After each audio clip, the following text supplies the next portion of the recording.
Hello and welcome to Filler Form. I am Aleem Akhtar, sociology teacher at Filler Form. So अभी हम लोग unit 3 के concept कर रहे हैं, जिसमें हम लोगों ने बहुत सारे इंस्टीट्यूशन पढ़े हैं, जैसे कि family, marriage, kinship and religion और एजुकेशन। एजुकेशनल इंस्टीट्यूशन भी हम लोगों ने किया है।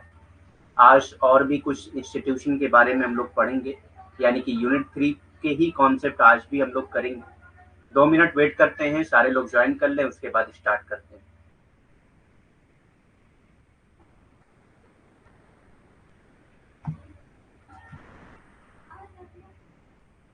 तब तक आप लोग कंफर्म करिए वॉइस एंड पीपीटी क्लियर है या नहीं। Confirm that voice and PPT clear or not.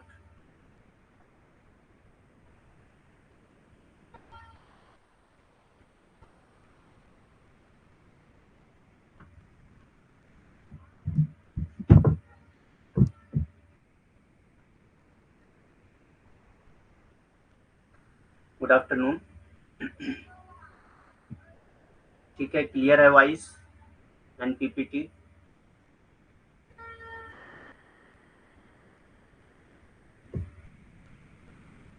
ठीक है, स्टार्ट करते हैं फिर। Good afternoon.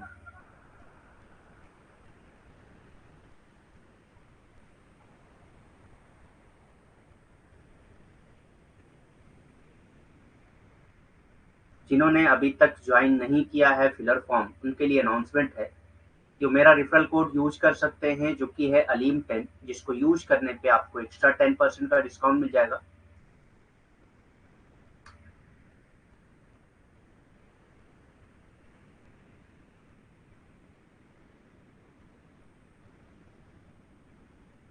वॉइस कम आ रही है। देखता हूं।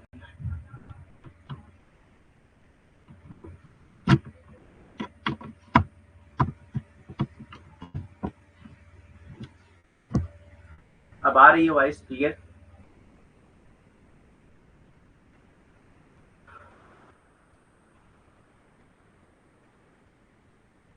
हेलो, वॉइस आ रही क्लियर? Good afternoon.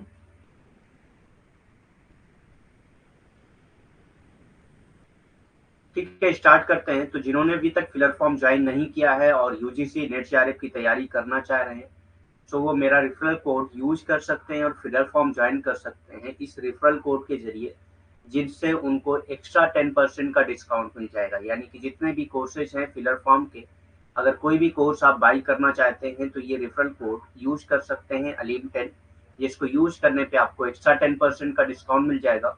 और ये फिलर फॉर्म के ऑल कोर्सेज पे अप्लीकेबल है।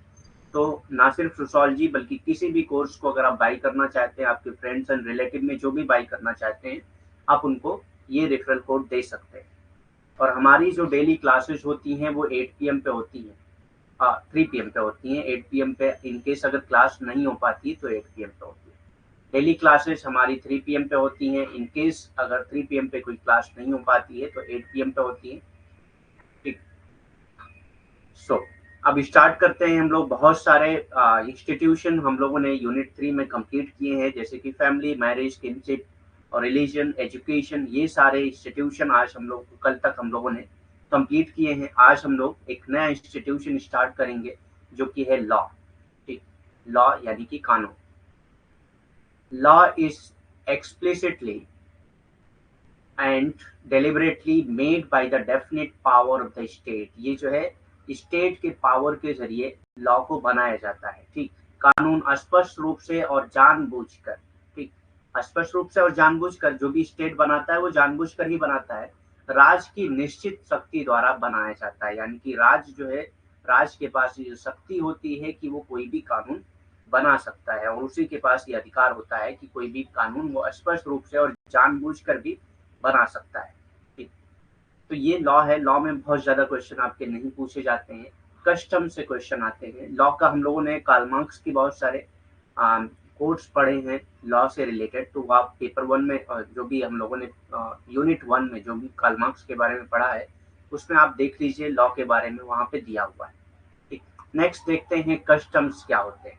It is a group of procedure that has gradually emerged without express enactment, without any constituted authority to declare it, ये भी एक तरह का लॉ है, लेकिन ये धीरे-धीरे चलता आ रहा है सोसाइटी में और धीरे-धीरे इसका कोई भी इनेक्टमेंट नहीं हुआ है। लॉ जब बनता है तो उसको इनेक्ट किया जाता है, ठीक? उसको फोर्सफुली इनेक्ट किया जाता है और सबको उसको करना होता है, ये मजबूरी होती है। लेकिन कस्टम जो है ग्रेजुअली सोसाइटी में इमर्ज होता है, इसको कोई इनेक्ट नहीं करता है, ठीक? और इसकी कोई अथॉरिटी नहीं होती है जो इसको डिक्लेयर करे। जैसे कि लॉ की अथॉरिटी होती है स्टेट के पास, स्टेट उसको डिक्लेयर करता है, लेकिन कस्टम कभी भी डिक्लेयर नहीं किया जाता है, कोई भी अथॉरिटी नहीं होती है जो कस्टम को डिक्लेयर करे।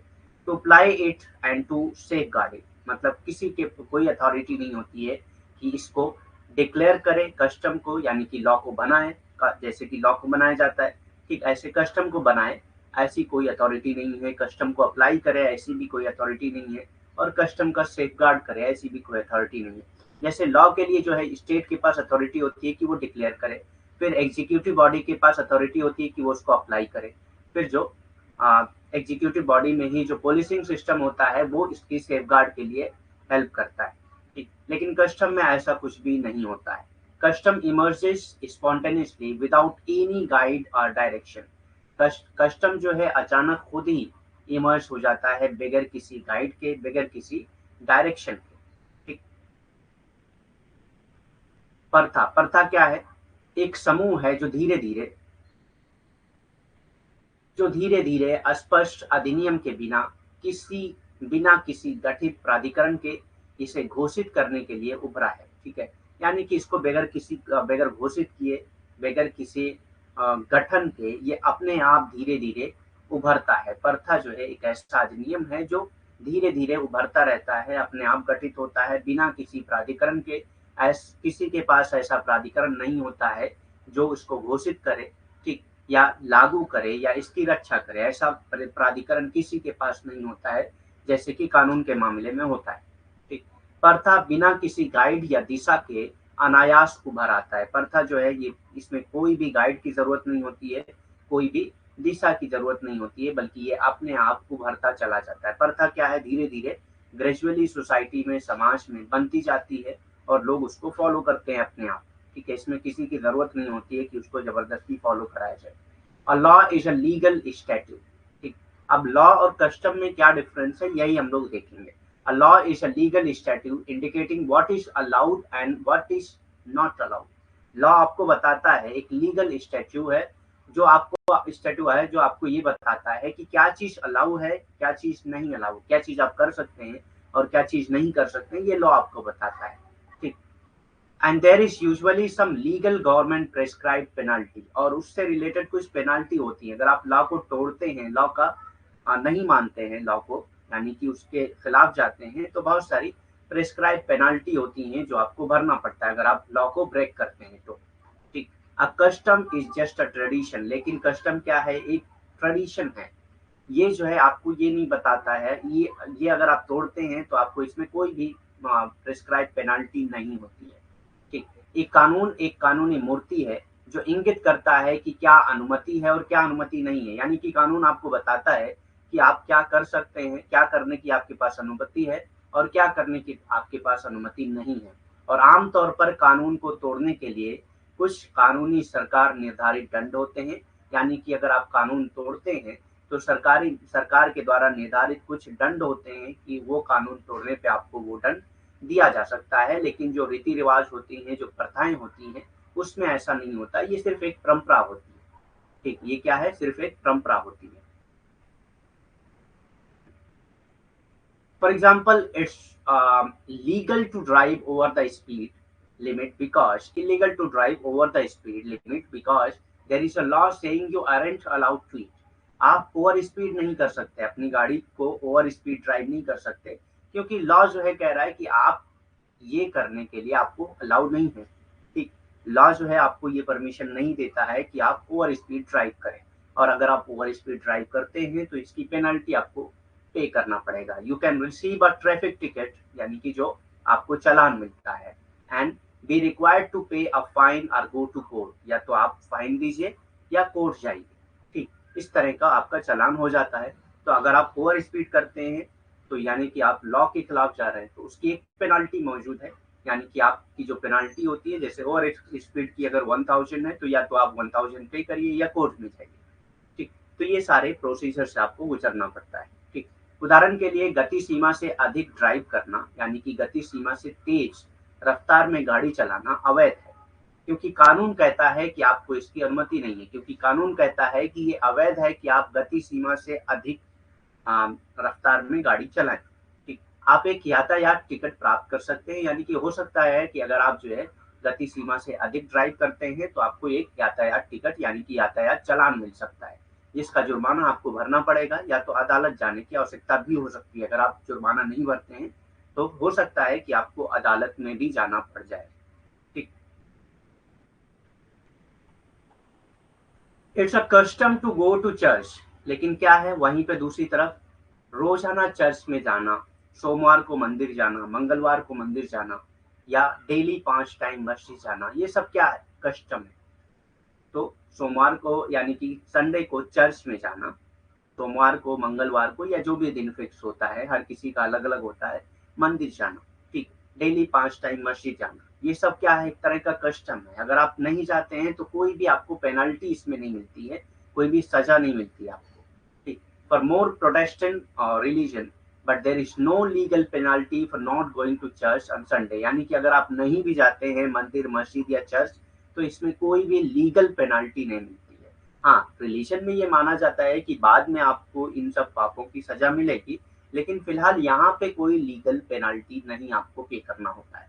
ठीक, अधिकांश प्रोटेस्टेंट धर्मों में रविवार को चर्च जाने का रिवाज है, यानी कि रविवार को लोग चर्च जाते हैं, इसीलिए रविवार को छुट्टियां होती हैं, ये चर्च जाने के लिए ही हुआ था। ठीक, लेकिन रविवार को चर्च नहीं जाने पर कोई कानूनी जुर्माना नहीं है। ठीक, अगर आप नहीं जाते हैं तो कोई भी जुर्माना नहीं है। ऐसे ही मंदिर जाने का एक मतलब दिन तय होता है, एक टाइम तय होता है, अगर उस टाइम आप जाते हैं तो ठीक है, ये एक परंपरा है, एक प्रथा है। लेकिन नहीं जाते हैं तो कोई भी कानूनी जुर्माना आपको नहीं भरना होता है। ऐसी 5 टाइम जो है आपको नमाज पढ़ना है, नहीं भी पढ़ते हैं तो आपको कानूनी जुर्माना तो नहीं भरना पड़ता है। बाकी रिलेशन में जो बाद में जो सजाएं बताई गई हैं वो अलग चीज होती है, वो हमारे लिए नहीं है, मतलब हमको सोशोलॉजी में पढ़ने के लिए नहीं। ठीक, बहरहाल यहाँ पे कोई भी कानूनी जुर्माना नहीं दिया जाता है। हाँ, टोल पे करना लॉ में है। ठीक, लेकिन टोल पे करना ये लॉ है कि आपको पे करना पड़ेगा अगर आप किसी टोल रोड से गुजरते हैं। ठीक, लेकिन टोल है। ठीक, टोल रोड से अगर आप गुजरते हैं तो आपको पे करना पड़ेगा। अगर आप नहीं पे कर रहे हैं तब यानी कि आप लॉ को ब्रेक कर रहे हैं, उसकी बहुत सारी पेनाल्टीज जो भी तय होंगी वो आपको भरना पड़ेगा। ठीक,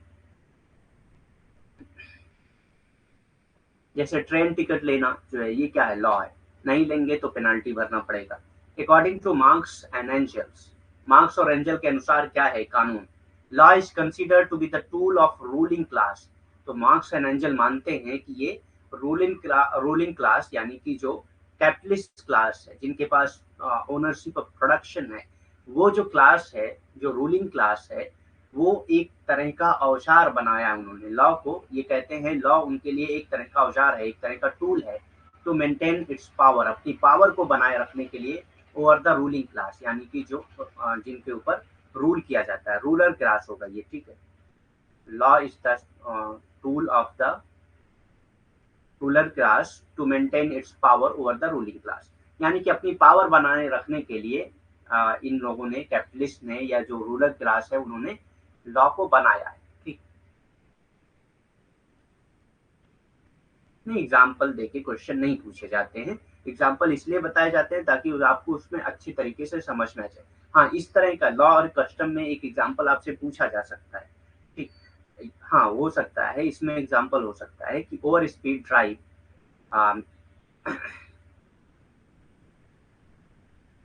over speed driving comes under law और कस्टम, ये आपसे पूछा जा सकता है, तो ये लॉ में आता है, कस्टम में नहीं आता है। ठीक, तो मार्क्स एंड एंजल जो है एक तरह से लॉ को क्रिटिसाइज करते हैं कि ये लोगों को प्रोटेक्ट करने के लिए, लोगों की भलाई के लिए नहीं है, बल्कि एक रूरल क्लास का एक क्या है, टूल है, जिसका इस्तेमाल करके ये अपने पावर को बनाए रखते हैं। और रूलिंग क्लास यानी कि जो वर्किंग क्लास है, जो जनता है, उनके ऊपर अपना पावर, अपनी शक्ति बनाए रखने के लिए इन्होंने लॉ को बनाया। ठीक, मार्क्स और एंजल्स के अनुसार कानून को शासक वर्ग पर अपनी शक्तियां बनाए रखने के लिए जो आ, जो शासक वर्ग है, यानी कि जो जनता का वर्ग है, वो उस पर अपनी शक्तियां बनाए रखने के लिए जो शासक वर्ग है वो एक तरह से उपकरण के तौर पे उसका इस्तेमाल करता है कानून का। कानून का इस्तेमाल एक तरह से ये क्या करते हैं, उपकरण के तौर पे इस्तेमाल करते हैं। ठीक।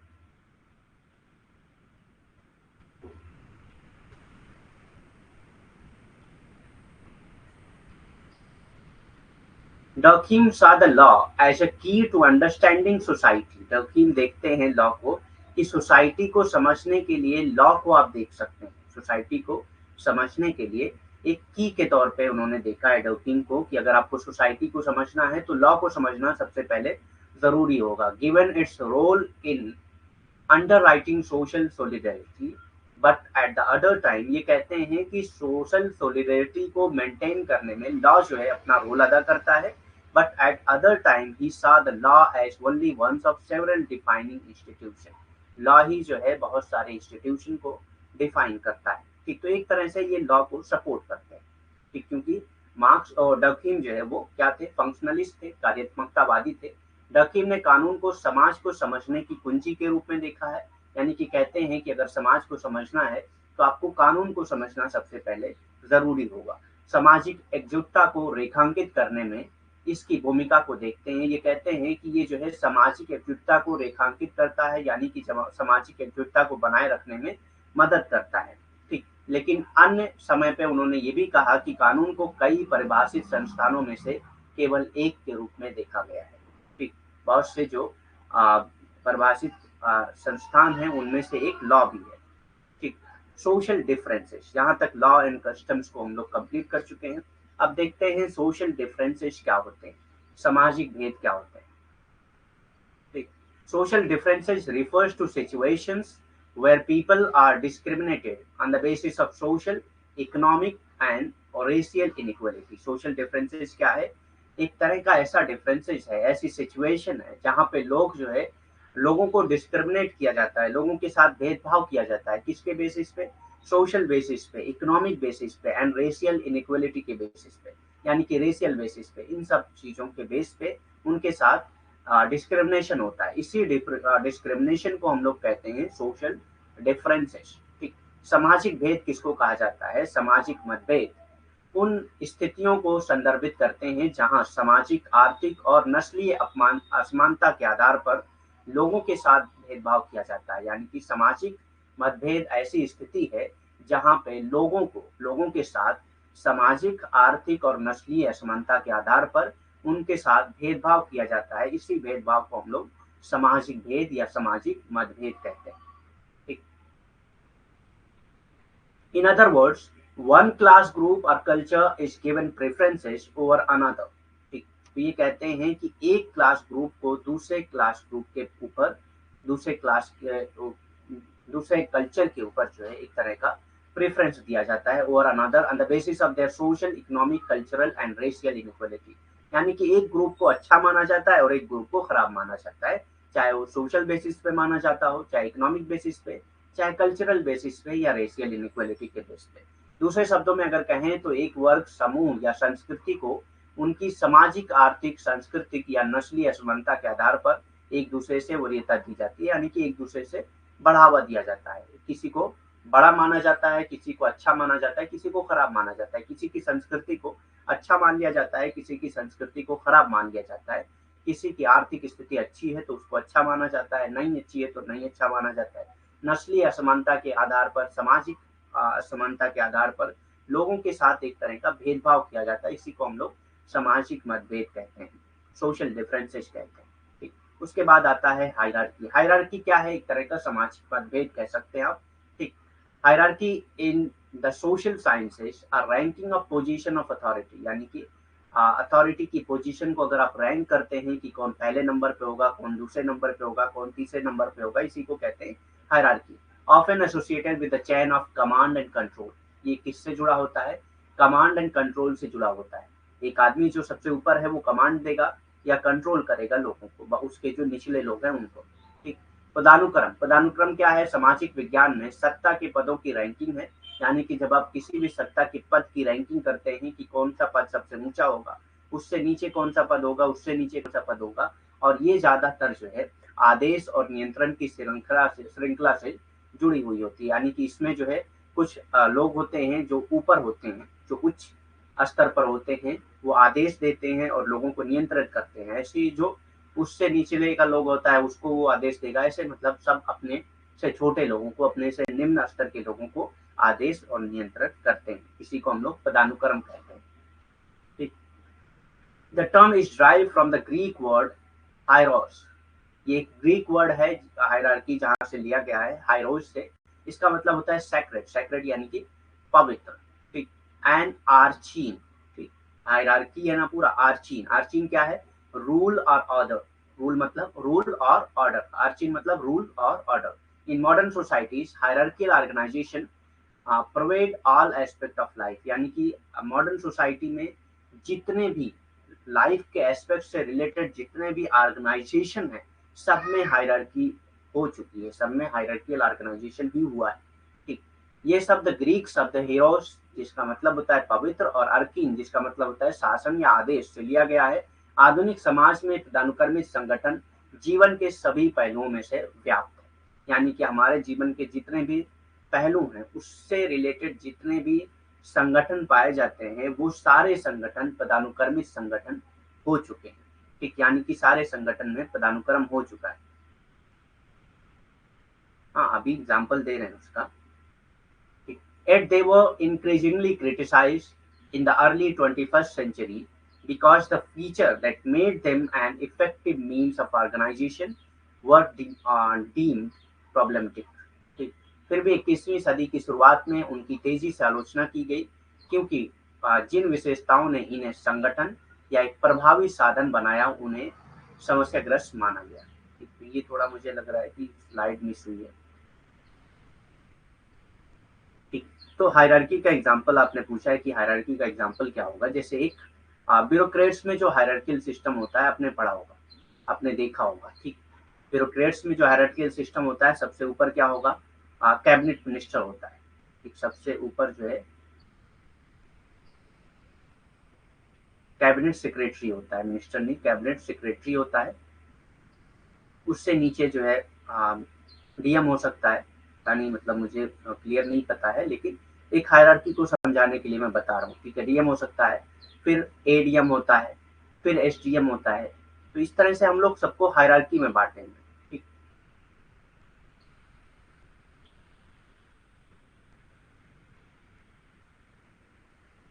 इस तरह से हम लोग सबको हायरार्की में बांटे हैं। सबसे पहले कैबिनेट सेक्रेटरी, फिर डीएम, फिर एडीएम, फिर एसडीएम। अब कैबिनेट सेक्रेटरी जो है वो कंट्रोल कर सकता है एंड ऑर्डर कर सकता है डीएम को। ठीक। डीएम जो है कंट्रोल एंड ऑर्डर कर सकता है एडीएम को। एडीएम जो है कंट्रोल एंड ऑर्डर कर सकता है एसडीएम को। इसी तरह से कंट्रोल एंड ऑर्डर चलता रहता है। नोट्स मैंने बहुत सारी बुक्स को पढ़ के तैयार किया है, तो ये बहुत पहले तैयार हुई है, अभी की बात नहीं है ये। ठीक। सो आपको मिल रही है, आप उसी से तैयारी करिए बस। ये किसी एक जगह से तैयार नहीं की है, बहुत सी बुक से भी पढ़ के तैयार हुई हैं। नेट से गूगल का भी इस्तेमाल करके तैयार हुआ है, गूगल स्कॉलर का भी इस्तेमाल करके तैयार हुआ है, और रिसर्च गेट का इस्तेमाल करके तैयार हुआ है। तो बहुत सारी जगहों से ये नोट्स बनाए गए। हाँ, फैमिली में भी हायरार्की सिस्टम होता है, लेकिन ये फॉर्मल नहीं होता है ना। फैमिली में जो हायरार्कियल सिस्टम होता है वो फॉर्मल नहीं होता है, बहुत अच्छी तरीके से नहीं होता है। ये खास तौर से जो ऑर्गेनाइजेशन होते हैं, फॉर्मल ऑर्गेनाइजेशन होते हैं, वहीं पे होता है। और हमारे सोसाइटी में भी हायरार्की होती है। जैसे कि हायरार्की कैसे है? ब्राह्मण का जो है स्तर ऊंचा होता है, फिर उससे नीचे आते हैं क्षत्रिय, फिर उससे नीचे आते हैं वैश्य, फिर उससे नीचे आते हैं शूद्र। तो यहाँ पे भी हायरार्की है, इनफॉर्मल भी हो सकता है, फॉर्मल भी हो सकता है, हायरार्की दोनों हो सकती है। ठीक। तो ऐसा नहीं है कि सिर्फ ब्यूरोक्रेट्स में ही हायरार्की होती है, हर जगह पे हायरार्की है। ठीक। अब कंपनी में देख लीजिए, किसी में जो कैपिटलिस्ट होगा उसकी सबसे ऊंची पोस्ट होगी, फिर जो मैनेजर होगा उससे नीची पोस्ट होगी। ठीक। और उससे नीचे जो वर्कर होते हैं उनसे नीचे होती है। तो हायरार्की हर जगह पे अकॉर्डिंग हर जगह पे पाई जाती है। ठीक। According to functionalist scholar, hierarchy is also a symbol of rising specialisation. तो हायरार्की क्या है? फंक्शनलिस्ट देखते हैं कि एक सिंबल है राइजिंग स्पेशलाइजेशन का, यानी कि जैसे जैसे आप ऊपर जाते हैं आपको लगता है कि इनकी स्पेशलाइजेशन उससे नीचे वाले से अच्छी है। And differentiation in the society, तो ये जो है स्पेशलाइजेशन एंड डिफरेंशिएशन को बताता है सोसाइटी। ठीक। हाँ, गूगल से भी मिल सकता है, ऐसा नहीं है, क्योंकि जो बुक्स होती हैं उनके भी बहुत सारे कंटेंट आपको गूगल पे मिल जाते हैं, बहुत सारे लोग उसको लिखे होते हैं। किसी ने किसी बुक का इस्तेमाल करके कोई अगर रिसर्च पेपर लिखा है तो आपको उस गूगल में जाहिर सी बात है मिल जाएंगे उसको। तो ऐसी बहुत सारी चीजें आपको गूगल से मिल जाएंगी, ऐसा नहीं है। हमें क्या करना है, हमको जहाँ से भी मिल रहा है, चाहे बुक से मिल रहा हो, किसी भी जगह से मिल रहा हो, बस हमको जो भी सही कंटेंट है उसको पढ़ना है। ठीक। तो यहाँ पे आपको गूगल पे आप सर्च करेंगे, मान लेते हैं अपने हायरार्की सर्च करेंगे, तो हायरार्की के बहुत सारे डेफिनेशन और बहुत सारी चीजें आपको मिल सकती हैं। इतनी चीजें मिल जाएंगी कि आप 3-4 दिन पढ़ते रहिए, नहीं खत्म होंगी। ठीक। एक एक साइट खोल के देखते रहिए, नहीं समझ में आएगा। ठीक। लेकिन क्या पढ़ना है उसमें, गूगल सर्च में भी आपको एक तरह का क्या कहेंगे स्पेशलाइजेशन होना चाहिए गूगल सर्च के लिए। ठीक। कि आपको क्या इंफॉर्मेशन चाहिए और क्या इंफॉर्मेशन नहीं चाहिए, ये बात आपको पता होना चाहिए। गूगल तो आपको पूरी दुनिया की सारी इंफॉर्मेशन दे देगा, लेकिन कौन सी इंफॉर्मेशन आपको चाहिए कौन सी नहीं, ये आपको तय करना होता है। ठीक। स्पेशलिटी या डिफरेंशिएशन कहते हैं कि किसके पास कौन सी स्पेशलिटी है और क्या डिफरेंशिएशन है। जैसे मैंने बताया ना कि एक आदमी कैबिनेट सेक्रेटरी, तो इसकी स्पेशलिटी है कैबिनेट सेक्रेटरी बनने की। इसमें कुछ साल जो है एसडीएम सर्व किया होगा, प्रमोशन के बाद इसको जो है कैबिनेट सेक्रेटरी बनाया गया होगा। ठीक। तो ये इसकी स्पेशलिटी है, मतलब स्पेशलाइजेशन है इसका कि ये वो क्वालिफाई किया है, इस वजह से इसको कैबिनेट सेक्रेटरी बनाया गया। डिफरेंशिएशन मतलब कैबिनेट सेक्रेटरी और डीएम दोनों के बीच में डिफरेंशिएशन है। डीएम जो है कैबिनेट सेक्रेटरी नहीं हो सकता, कैबिनेट सेक्रेटरी डीएम नहीं हो सकता। ऐसी एडीएम डीएम एसडीएम ऐसी बहुत सारी हर जगह पे जो हायरार्की होती है वो एक पोजीशन दूसरे पोजीशन से अलग होती है, डिफरेंशिएट होती है। ठीक। इसी को कहते हैं डिफरेंशिएशन। स्पेशलाइजेशन मतलब हर किसी की अलग अलग स्पेशलाइजेशन होती है। डीएम की स्पेशलाइजेशन अलग है, ये क्या क्या कर सकता है इसकी अलग स्पेशलाइजेशन है। कैबिनेट सेक्रेटरी क्या क्या कर सकता है उसकी अलग स्पेशलाइजेशन है। ठीक। समझ में आ गया। प्रकार्यवादी विद्वानों के अनुसार पदानुक्रम समाज में बढ़ती विशेषज्ञता और विभेदीकरण का भी प्रतीक है, यानी कि समाज में जो विशेषज्ञता बढ़ रही है, लोगों की अलग अलग विशेषज्ञता, सबकी अलग अलग विशेषज्ञता होती है, वो और विभेदीकरण भी होता है समाज में, उसका प्रतीक है ये। विभेदीकरण मतलब सब लोग अलग अलग काम कर रहे होते हैं। ठीक।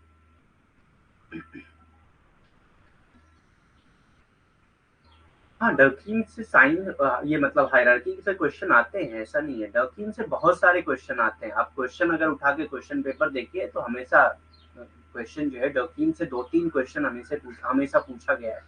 ठीक। तो डकिंग आपके लिए बहुत इंपॉर्टेंट थिंकर है।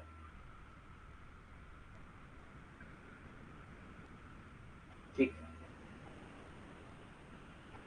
Postmodernists say that Western societies have a continuum of individualized inequalities and hence infinite strata and numerous hierarchies। Post modernist क्या बिलीव करते हैं, तो हमने फंक्शनलिस्ट का देख लिया। अब हम लोग देखते हैं पोस्ट मॉडर्निस्ट क्या कहते हैं। ठीक। तो पोस्ट मॉडर्निस्ट कहते हैं कि western societies have a continuum of individualised inequalities, यानी कि जो वेस्टर्न कंट्रीज हैं, वेस्टर्न सोसाइटीज हैं, उसमें इंडिविजुअलाइज्ड इनइक्वालिटीज हैं and hence infinite strata and numerous hierarchies, यानी कि इंडिविजुअल लेवल पे इनइक्वालिटीज है, हर इंडिविजुअल एक दूसरे से अलग है। ठीक। इसी वजह से बहुत ज्यादा स्ट्रेटा, बहुत ज्यादा हायरार्कीज पाई जाती हैं। ठीक।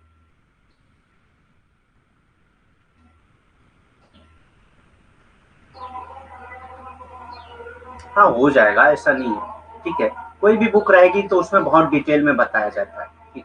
क्योंकि बुक्स जो है आपके एनटीए नेट जेआरएफ के हिसाब से नहीं बनती है, लेकिन जो नोट्स बनती है वो आपके एनटीए नेट जेआरएफ के हिसाब से ही बनती है। ठीक। उत्तर आधुनिकतावादियों का कहना है कि पश्चिमी समाजों में व्यक्तिगत असमानताएं होती है, यानी कि हर व्यक्ति दूसरे व्यक्ति से अलग होता है। इसी वजह से आप जो है वहां पे बहुत ज्यादा जो है निरंतरता है, वहां पे बहुत ज्यादा निरंतरता है। और इसलिए अनंत स्तर आपको मिलेगा और कई पदानुक्रम मिलेंगे, बहुत सारे पदानुक्रम और बहुत सारे स्तर आपको यहाँ पे मिल सकते हैं। ठीक, सोशल इनइक्वालिटीज क्या होती है, सामाजिक असमानता क्या होती है, ये देखते हैं। Social inequality is characterised by the existence of unequal opportunities and rewards for different social position और स्टेटसेस विद इन ग्रुप और सोसाइटी।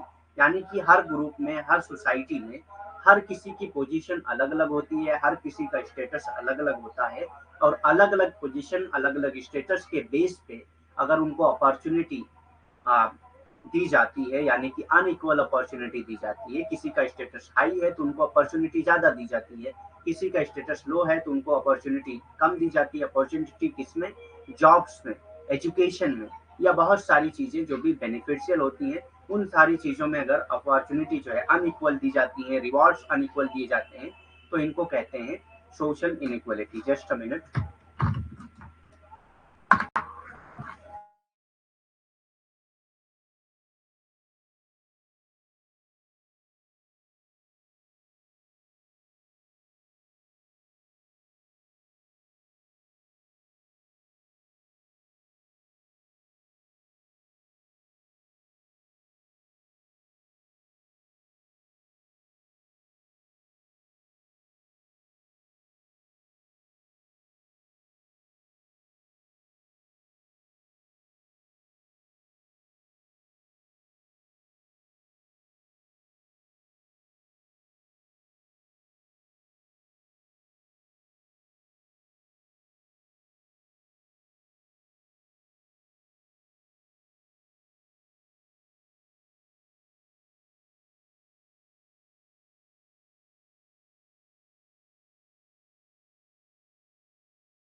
ठीक,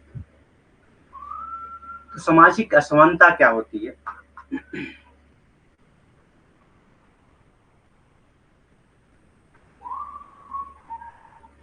सामाजिक असमानता एक समूह या समाज के भीतर विभिन्न सामाजिक पदों या स्थितियों के लिए असमान अवसरों और पुरस्कारों को के अस्तित्व का विशेषता है। ठीक, तो इसका मतलब ये क्या है कि इसका मतलब ये है कि समाज जो है, आपके समाज में बहुत सारी स्थितियां होती हैं, बहुत सारे समूह होते हैं और बहुत सारे पद होते हैं। अगर पद या स्थिति के बेसिस पे आप जो है असमान तरीके से अवसर लोगों को देते हैं और असमान तरीके से पुरस्कार देते हैं, यानी कि अगर किसी की स्थिति अच्छी है तो उनको पुरस्कार भी अच्छा मिले या अवसर भी अच्छा मिले, किसी का पद ऊंचा है तो उनको पुरस्कार अच्छा मिले, अवसर अच्छा मिले, या नीचा पद है, नीची स्थिति है तो पुरस्कार अच्छा ना मिले, अवसर ना मिले उनको, तो इसी को सामाजिक असमानता कहते हैं। यानी कि जैसे कि हमने आ, क्या लाया, राइट टू एजुकेशन लाया, तो राइट टू एजुकेशन क्या है कि हर किसी को इक्वल अपॉर्चुनिटी देनी चाहिए एजुकेशन हासिल करने के लिए।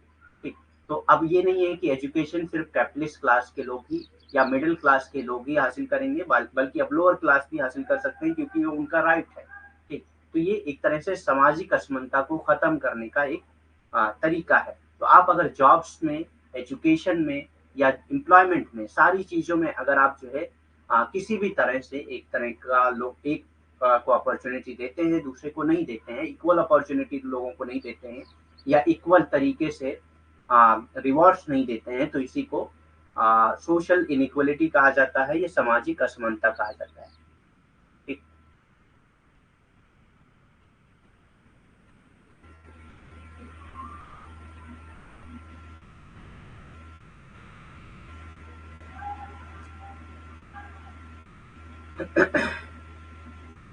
it contains structured and recurrent patterns of unequal distribution of goods, wealth, opportunities, rewards and punishment।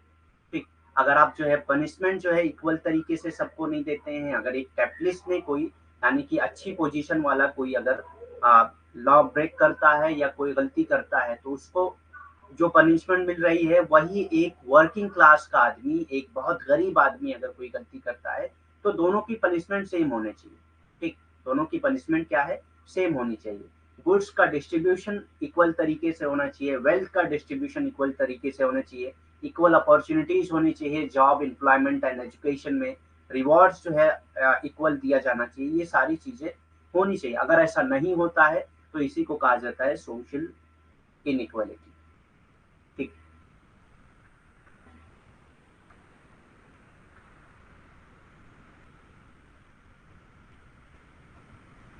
कि पास कर देने का रूल जो है वो इक्वलिटी नहीं है कोई। ठीक, कि सबको पास कर देना ये इक्वलिटी नहीं। इक्वलिटी देखिए दो चीजें होती हैं, एक होता है इक्वलिटी और एक होता है इक्विटी। ठीक, इक्वलिटी मतलब आपने सबको सेम अपॉर्चुनिटी दे दी, सबको आपने सेम अपॉर्चुनिटी दे दी। अब उसमें कौन पास होता है कौन नहीं पास होता है, मतलब कि अपॉर्चुनिटी मतलब सबके पास, जो एक आदमी, एक अमीर आदमी के पास जो किताबें थी, जो वो किताबें एक्सेस कर सकता था, जो रिसोर्सेज एक्सेस कर सकता था, वही एक गरीब आदमी भी एक्सेस कर पा रहा है। अब दोनों लोग सेम रिसोर्सेज, सेम किताबें, सेम चीजों को एक्सेस कर पा रहे हैं, सेम जगह पे पढ़ पा रहे हैं। अब रिजल्ट क्या आता है, एक गरीब भी मतलब टॉप कर सकता है, एक अमीर भी टॉप कर सकता है। तो अब इसमें इनइक्वालिटी इक्वलिटी का कोई कॉन्सेप्ट नहीं आ रहा है।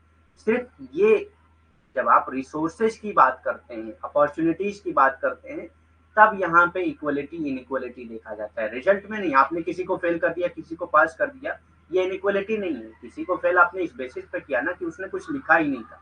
ठीक, तो अब इक्वलिटी के चक्कर में पता चला आप सबको पास कर रहे हैं, तो ये थोड़ी ना होता है। वो अलग बात है, क्योंकि देखिए प्राइमरी स्कूल में जो है फेल करना नहीं फेल करना, ये मतलब एक जो भी डिसीजन लेता है, कोई भी जो अपर बॉडी डिसीजन लेती है, कोई भी जो अथॉरिटी डिसीजन लेती है, वो बहुत सोच समझ के डिसीजन लिया जाता है। तो अभी उनका क्या मकसद है, किस तरह से उन्होंने इसको डिसाइड किया है, वो वही बता पाएंगे। हम आप सिर्फ उसको उस पर कमेंट कर सकते हैं कि ये चीजें सही है या गलत है। ठीक, तो मेरे लिए तो मुझे कमेंट करना होगा तो मैं तो कहूंगा कि नहीं सही है भाई। ठीक, क्योंकि एक आदमी जो है बहुत मेहनत करके अगर पास हो रहा है, तो दूसरा आदमी जो है मेहनत इसलिए नहीं कर रहा है क्योंकि पास तो सबको होना है। ठीक, इसमें वस्तुओं, धन, अवसर, पुरस्कारों और दंड के असमान उतरण के संरचित और आवर्ती पैटर्न शामिल होते हैं। ठीक है, यानी कि आप जो है सही तरीके से धन का वितरण नहीं करते हैं, अवसर का वितरण नहीं करते हैं, पुरस्कार सही तरीके से नहीं होते हैं, दंड जो है असमान तरीके से दिया जाता है, गरीब का दंड अलग होता है, अमीर का दंड अलग होता है। तो ये सारी चीजें सामाजिक असमानता में भी आ जाती है। ठीक,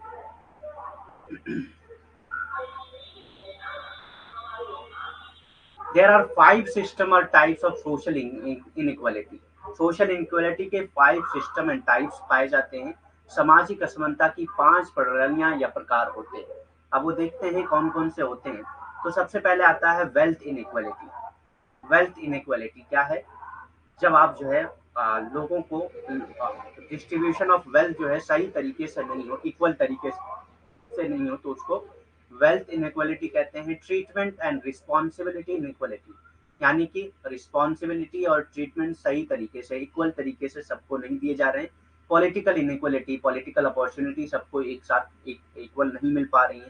ठीक, जैसे हम लोगों में जो है रिजर्वेशन तय कर दिया गया है, क्या करने के लिए, इक्वलिटी को ही मेंटेन करने के लिए। लाइफ इनइक्वालिटी, ठीक, एंड मेंबरशिप इनइक्वालिटी, ये सारी टाइप्स के इनइक्वालिटीज होती हैं जो सोशल इनइक्वालिटी के टर्म्स में आती है। ठीक, सामाजिक असमानता की 5 प्रणालियां या प्रकार होती हैं। धन असमानता, व्यवहार और जिम्मेदारी असमानता, राजनीतिक असमानता, जीवन असमानता और सदस्यता असमानता। यानी कि किसी भी ग्रुप का सदस्य बनने के लिए कौन बन सकता है कौन नहीं, इक्वल अवसर ना हो तो इसको सदस्यता असमानता कहा जाता है। ठीक, it version public health and illiteracy, ये जो है पब्लिक हेल्थ और इलिटरेसी को बहुत खराब कर देता है, यानी कि बहुत खराब कंडीशन में ले आता है। ठीक, अगर आप जो है इनइक्वालिटी करते हैं, सामाजिक सोशल इनइक्वालिटी लाते हैं, तो रेजिंग क्राइम रेट्स, जिसकी वजह से क्राइम रेट्स बढ़ जाते हैं। अगर सोशल इनइक्वालिटी होगी तो क्राइम रेट्स बहुत ज्यादा बढ़ जाएंगे। फीडिंग पॉलिटिकल अनरेस्ट, और पॉलिटिकल अनरेस्ट को फीड करना एक तरह से हुआ, यानी कि पॉलिटिकली जो है वायलेंस बढ़ जाएंगे बहुत ज्यादा। एंड अल्टीमेटली डिसस्टेबलाइजिंग सोसाइटी, और इसकी वजह से सोसाइटी की जो स्टेबिलिटी है उस पर फर्क पड़ जाएगा और सोसाइटी जो है डिसस्टेबलाइज हो जाएगी। ठीक, इससे सार्वजनिक स्वास्थ्य बिगड़ता है, यानी कि समाज का जो स्वास्थ्य है वो बिगड़ जाता है, और निरक्षरता बढ़ती है, निरक्षरता बढ़ती है, यानी कि लोग जो है जाहिल होने लगते हैं। ठीक, कम पढ़ाई करने लगते हैं लोग, अपराध की दर बढ़ जाती है इससे, क्योंकि सबको ज्यादा उतना अवसर नहीं मिलेगा पढ़ाई करने का, तो कैसे करेंगे। राजनीतिक अशांति अशांति बढ़ती है, राजनीतिक अहिंसा बहुत ज्यादा बढ़ जाती है। ठीक, और अंत में क्या होता है, समाज की जो स्थिरता है उस पर असर पड़ जाता है और समाज अस्थिर हो जाता है। ठीक,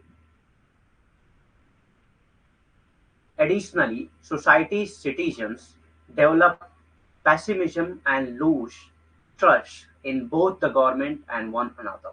ठीक, और उसके साथ साथ जो सोसाइटी के सिटीजन होते हैं वो एक तरह का पैसिमिज्म डेवलप हो जाता है उनके अंदर, एक दूसरे के साथ मतलब एक निराशवादी की भावना जो है, निराश हो जाते हैं वो लोग कि हमको नहीं उतनी अपॉर्चुनिटी मिल रही है, हमको जो है अमीर के मुकाबले में हमको किसी चीज की बहुत ज्यादा सजा मिल रही है, तो एक तरह से निराश हो जाते हैं लोग। ठीक, तो सिटीजन में ये निराशवादी भावना हो जाती है और ये ट्रस्ट खो देते हैं गवर्नमेंट से भी और एक दूसरे के साथ। ठीक, इसके अतिरिक्त समाज के नागरिकों में निराशवाद विकसित हो जाता है, यानी कि समाज के जो नागरिक होते हैं वो निराश हो जाते हैं इस तरह की जब सामाजिक असमानताएं होती हैं तो, और उनका जो भरोसा होता है, विश्वास जो होता है सरकार पर या एक दूसरे पे, वो भी खो जाता है, वो भी लोग खो देते हैं। मैक्स वेबर ने क्या कहा है सोशल इनइक्वलिटी के बारे में, uses social classes to examine wealth and status. तो इन्होंने सोशल क्लासेस का इस्तेमाल किया है वेल्थ और स्टेटस को एग्जामिन करने के लिए।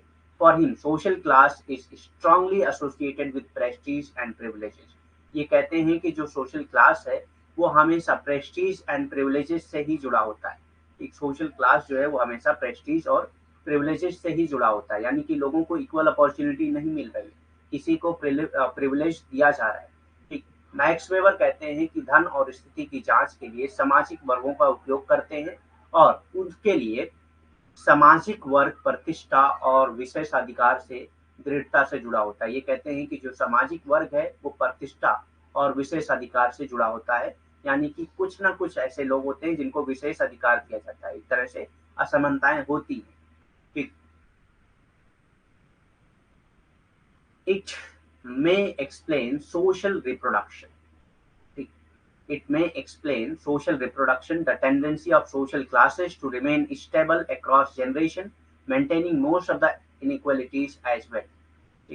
यानी कि सोशल रिप्रोडक्शन क्या है, the tendency of social class to remain stable, यानी कि जो सोशल क्लास होती है वो हमेशा अपने आप को स्टेबल रखने की कोशिश करती है अक्रॉस जनरेशन, एक जनरेशन से दूसरे जनरेशन, यानी कि एक क्लास अगर अपर क्लास में है तो उसकी जनरेशन भी अपर क्लास में होगी, यानी कि अपर क्लास को ज्यादा अपॉर्चुनिटी मिल रही है तभी तो वो अपने आप को मेंटेन कर पा रहे हैं, और इसकी वजह से इनइक्वालिटीज बढ़ती है। ठीक, ये सामाजिक पुनरुत्पादन की व्याख्या कर सकता है, सामाजिक वर्गों की पीढ़ियों तक स्थिर रहने की प्रवृत्ति, और साथ ही उनकी अधिकांश असमानताओं को बनाए बनाए भी रखता है, यानी कि जो उनकी पीढ़ियां होती हैं वो अपनी स्थिति को बनाए रखती हैं। ठीक, अपने वर्ग को बनाए रखती हैं, और इसी की वजह से जो सामाजिक असमानताएं भी होती हैं वो भी बनी रहती हैं, वो भी बढ़ती रहती हैं। ठीक,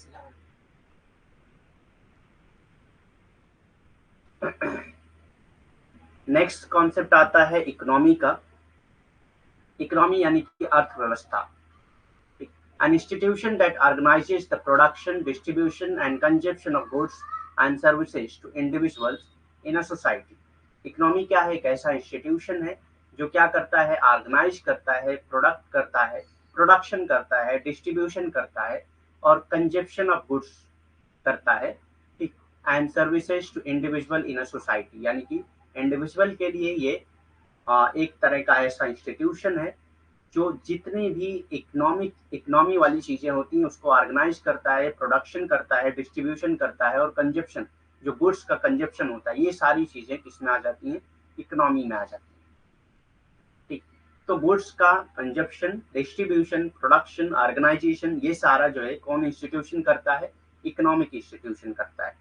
ठीक, अर्थव्यवस्था एक ऐसी संस्था है जो वस्तुओं को व्यक्तियों के लिए वस्तुओं और सेवाओं के उत्पादन, वितरण और उपभोग का आयोजन करती है। ये क्या करती है? व्यक्तियों के लिए वस्तुओं का और सेवाओं का उत्पादन, वितरण और उपभोग का आयोजन करती है।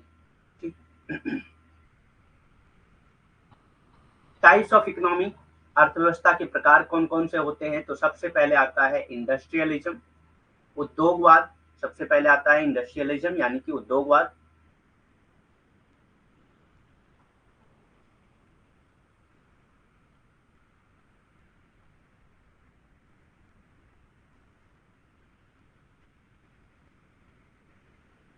नहीं, इससे क्वेश्चन तो अभी तक नहीं पूछे गए हैं। आ, वैसे आगे के डेरनडॉर्फ का हम लोग पढ़ेंगे आगे। ठीक, आगे के यूनिट्स में इन सबको पढ़ेंगे हम लोग, लेकिन अभी तक पूछा नहीं गया इससे क्वेश्चन। ठीक। इंडस्ट्रियलिज्म यानी कि उद्योगवाद, a socio-economic system based on the development of large scale industries। एक इंडस्ट्रियलिज्म क्या है? एक ऐसा सोशियो इकोनॉमिक सिस्टम है जो किस पे बेस्ड होता है? लार्ज स्केल इंडस्ट्रीज पे बेस्ड होता है। पार्टिकुलरली इन एक्सपेंसिव मैन्युफैक्चर्ड गुड, यानी कि ऐसे मैन्युफैक्चर्ड गुड जो इन एक्सपेंसिव हो, यानी कि ज्यादा महंगे ना हो। एंड मैकेनाइज्ड फूड प्रोडक्शन, और जो मशीन के जरिए फूड प्रोडक्शन होते हैं, ये सारी चीजें इंडस्ट्रियलिज्म में आ जाते हैं। कॉन्सेंट्रेटेड इन अर्बन एरियाज, खास तौर से ये अर्बन एरियाज में होते हैं। ठीक। बड़े पैमाने पर उद्योगवाद क्या है? बड़े पैमाने पर उद्योगों, विशेष रूप से सस्ती निर्मित वस्तुओं, यानी कि अगर बड़े पैमाने पर उद्योग हो रहे हैं, विशेष तौर से जो सस्ती निर्मित वस्तुएं होती हैं, या शहरी क्षेत्र में केंद्रित मशीनीकृत खाद्य उत्पादन। ठीक। मशीन के जरिए जो खाद्य उत्पादन होता है शहरी क्षेत्रों में, उसके विकास पर आधारित एक सामाजिक आर्थिक प्रणाली, जिसको हम लोग उद्योगवाद कहते हैं। मार्केट इकोनॉमी दूसरा टाइप क्या आता है? मार्केट इकोनॉमी क्या होती है? बाजार अर्थव्यवस्था, बाजारू अर्थव्यवस्था कहते हैं, या मार्केट इकोनॉमी। ठीक। An economic system in which most goods and services, ऐसा इकोनॉमिक सिस्टम जिसमें ज्यादातर गुड्स एंड सर्विसेज क्या होती हैं?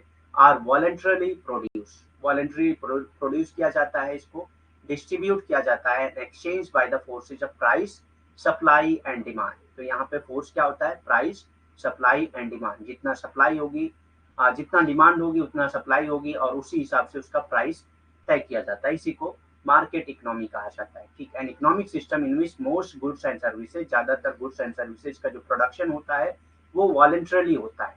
ठीक। अपने आप होता है। ठीक। और उसको डिस्ट्रीब्यूट और एक्सचेंज किया जाता है फोर्सेज ऑफ प्राइस के जरिए, सप्लाई एंड डिमांड के जरिए। एक आर्थिक प्रणाली जिसमें अधिकांश वस्तुओं और सेवाओं का मूल्य आपूर्ति और मांग की शक्तियों द्वारा स्वेच्छता से उत्पादन, वितरण और विनिमय किया जाता है। तो आर्थिक बाजार अर्थव्यवस्था या बाजारू अर्थव्यवस्था क्या है? एक ऐसी आर्थिक प्रणाली है जिसमें अधिकांश वस्तुएं या सेवाएं जो है अपने आप ठीक स्वेच्छता से उत्पादन होता है इनका, और इनका जो मूल्य होता है, इनका जो मूल्य होता है वो आपूर्ति और मांग पर डिपेंड करता है। ठीक। और इसी के जरिए ये पूरी बाजार अर्थव्यवस्था चलती है। उसके बाद आता है मिक्स्ड इकोनॉमी, मिश्रित अर्थव्यवस्था, जो इंडिया में होती है। An economic system in which goods and services are produce, इसमें जो है गुड्स एंड सर्विसेज प्रोड्यूस की जाती हैं, डिस्ट्रीब्यूट की जाती हैं एंड एक्सचेंज की जाती हैं by the forces of supply, price, supply and demand, which partially control by a central authority such as government, जिसको पार्शली कंट्रोल किया जाता है गवर्नमेंट के जरिए। ठीक। तो एक तरह से आप ये समझिए, इंडस्ट्रियलिज्म मतलब पूरी तरह से ये कैपिटलिस्ट सोसाइटी होती है, कैपिटलिस्ट इकोनॉमी होती है, जिसमें इंडस्ट्रीज ही सारे काम करती हैं। ठीक। और मशीन के जरिए सारे प्रोडक्शन होते हैं। और मार्केट इकोनॉमी मतलब इसमें गवर्नमेंट का कोई हस्तक्षेप नहीं होता है, मार्केट अपने आप जैसा चलना होता है वैसा चलता है। ये अपनी प्राइस खुद तय करते हैं सप्लाई और डिमांड के बेसिस पे। लेकिन मिक्स इकोनॉमी में क्या होता है? प्राइस तो खुद तय होती है सप्लाई एंड डिमांड के बेसिस पे, लेकिन उसको कंट्रोल किया जाता है किसी एक अथॉरिटी के जरिए, जैसा कि गवर्नमेंट के जरिए। ठीक। एक आर्थिक प्रणाली है मिश्रित अर्थव्यवस्था जो इंडिया में यानी कि भारत में है। ठीक। प्रणाली जिसमें वस्तुओं और सेवाओं का उत्पादन, वितरण और आदान प्रदान मूल आपूर्ति और मांग की शक्तियों द्वारा होता है, लेकिन इन सब मूल्य को सरकार जैसे कि केंद्रीय प्राधिकरण द्वारा आंशिक नियंत्रण के साथ किया जाता है, यानी कि इसमें एक तरह का नियंत्रण किया जाता है। ठीक, ऐसा नहीं है कि मनमानी तौर पे ये करते जाते हैं, जैसा कि मार्केट इकोनॉमी में होता है, ऐसा वो नहीं कर सकते। एक तरह का नियंत्रण होता है मिश्रित अर्थव्यवस्था। ठीक।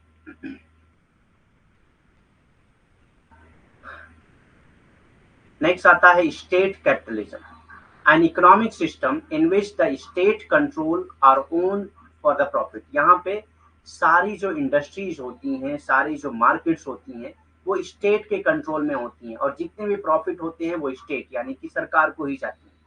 ठीक।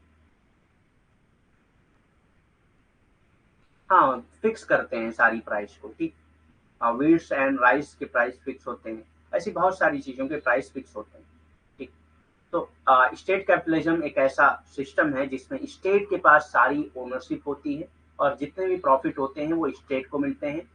Profit enterprises such as utilities, water and electricities, ये सब जो है स्टेट के कंट्रोल में होती हैं, और स्टेट को ही इसका जो प्रॉफिट होता है वो मिलता है।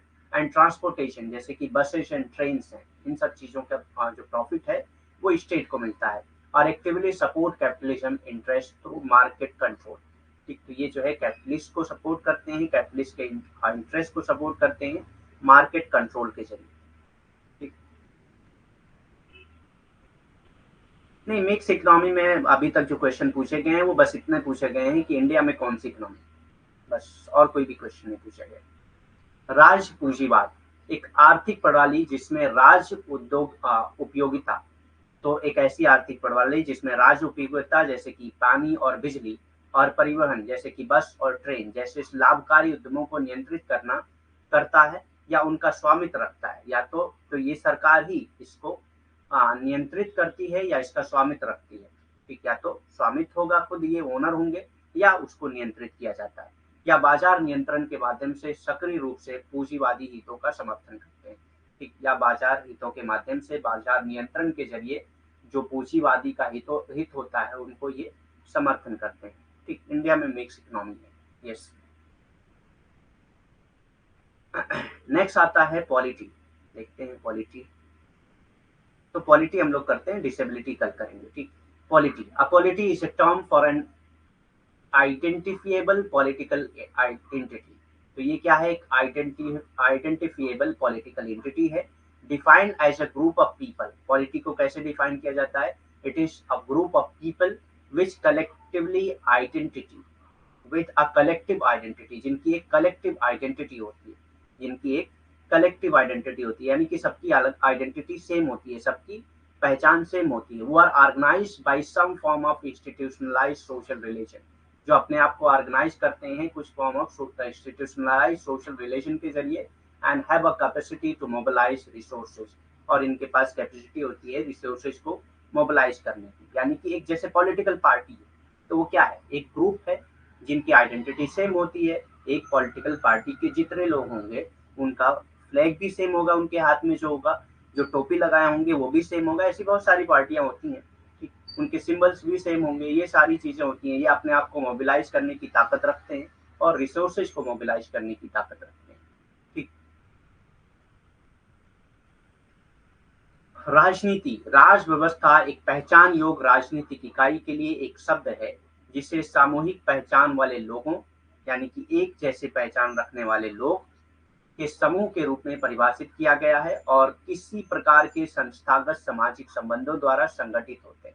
और ये किसी भी प्रकार के जो संस्थागत सामाजिक संबंध होते हैं उसके द्वारा ही ये संगठित होते हैं, और संसाधन जुटाने की क्षमता रखते हैं, और इनके पास क्षमता होती है कि ये संसाधन को जुटा सकते हैं।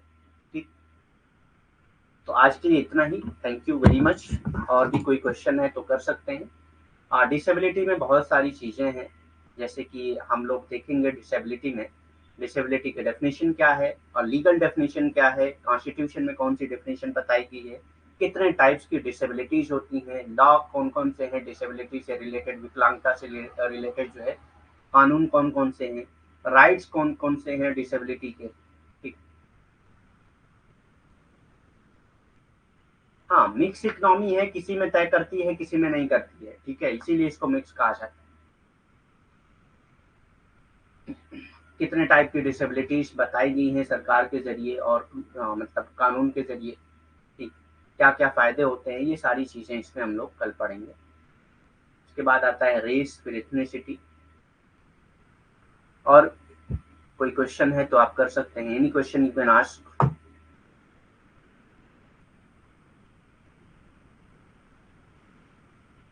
हाँ बिल्कुल आएंगी, सामाजिक संस्थाएं जितनी होती हैं सब में कुछ ना कुछ इनइक्वालिटीज होती हैं, ऐसा नहीं है।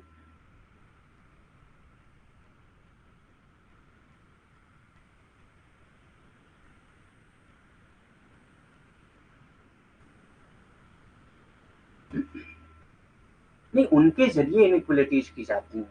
ठीक, सर्टिफिकेशन तो होता है लेकिन उनके जरिए इनइक्वालिटीज की जाती है ना।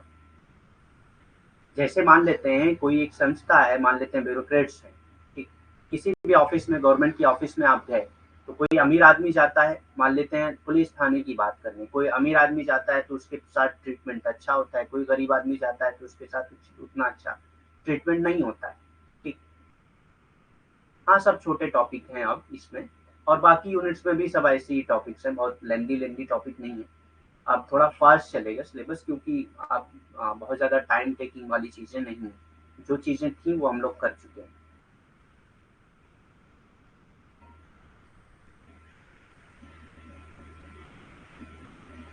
नहीं तो ऐसा नहीं है।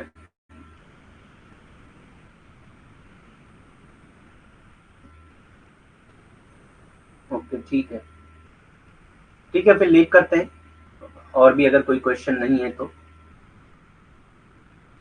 ठीक है, और पेपर जब भी आप लोग सॉल्व करिए तो बेझिझक आप लोग टेलीग्राम पे भेज सकते हैं, कोई भी क्वेश्चन है तो आप भेज के पूछ सकते हैं। ठीक, या क्लास में भी वो क्वेश्चन ला सकते हैं, अगर आप को नहीं समझ में आ रहा है कि किसी क्वेश्चन का क्या आंसर हो सकता है, तो आप ला सकते हैं, क्लास में भी ला सकते हैं, टेलीग्राम चैनल पे भी भेज सकते हैं। ठीक, या आपके खुद जो ऐप है उसमें भी चैट बॉक्स है, उसमें भी आप दे सकते हैं। नहीं, उसमें स्ट्रेटिफिकेशन होता है, उसको इनइक्वालिटी नहीं कहेंगे, क्योंकि इसमें तो स्पेशलाइजेशन के बेस पे आप जो है हर किसी की पोजीशन तय करते हैं। ठीक, तो उसको इनइक्वालिटी नहीं कहेंगे।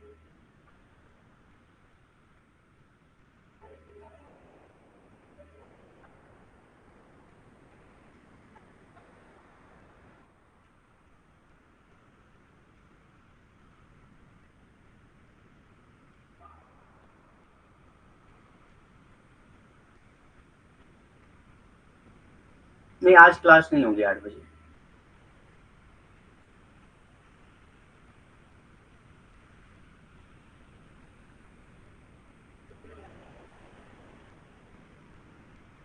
ठीक है, लीव करें फिर। Thank you.